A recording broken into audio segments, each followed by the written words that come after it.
I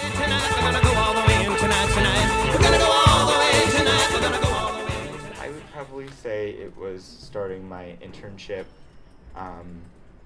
in high school.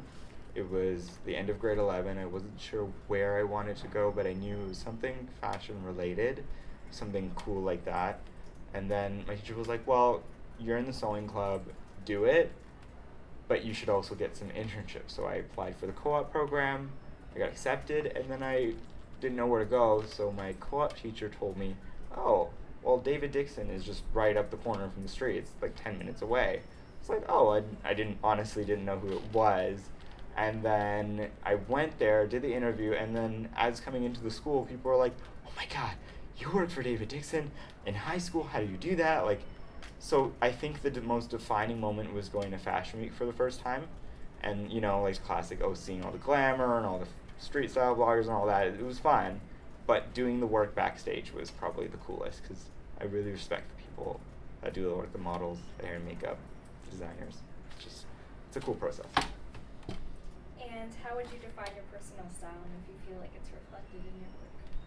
I would say my personal style of dress, the way I present myself, I would say a little bit edgy, but still being conservative.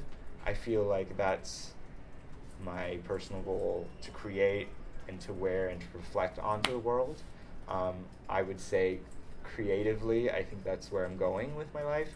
I like playing with like stud details, or I like playing with black and crazy elements, but then really creating a cover up, or trying to create like something like here, where it's a sleeve, but all of a sudden it's mesh and it's black and red, so really pop, really all over the place, and it has pockets, so it's really convenient.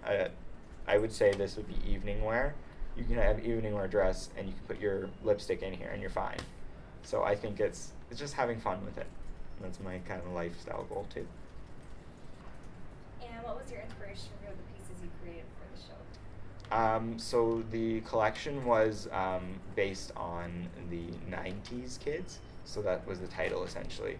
And the inspiration was growing up in a life where you have all of these different aspects coming at you. So you have like Britney Spears, and then you have TLC, and then you have these new inventions, the computer is coming up, and then all of this amalgamation turns into this explosion of color. And then we see the 2000s and how the 90s were kind of like, well, we had fun there, but now we're trying to get a little more serious, more business minded. So I was trying to play around with when I was really young, so from when I was born, I guess you could say, to when I was like 4 or 5, that was the 90s, still pretty young, but I think that's what I grew up as and where I'm taking it.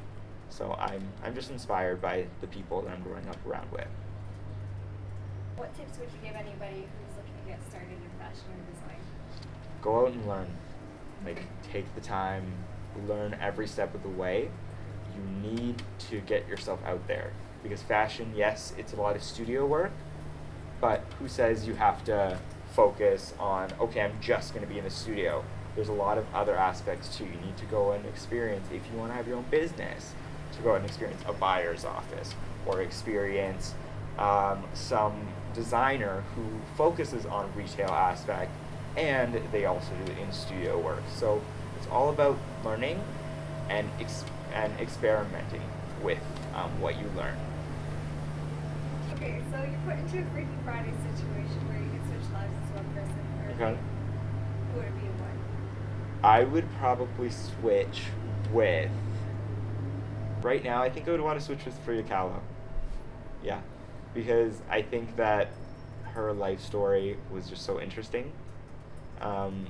And just the idea of growing a unibrow and keeping it related to her culture and her background experience, and it's kind of saying an FU to feminism at the time, like the 50s, the 60s, whatever. Well, actually earlier on, the 40s, beauty was a big thing, and Western culture was starting to gain a really big presence.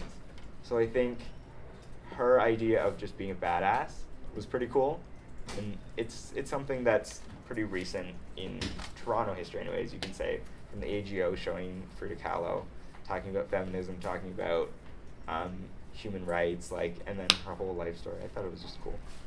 And where can readers find out more about you and your work? I have a website as well as I have a Facebook group. So my website is zoffranieri.com. So you can just like copy paste my last name, and that's fine. As well as I have Facebook, which is Zoff Inc. And you can just find that on Facebook, and it's easy, I think.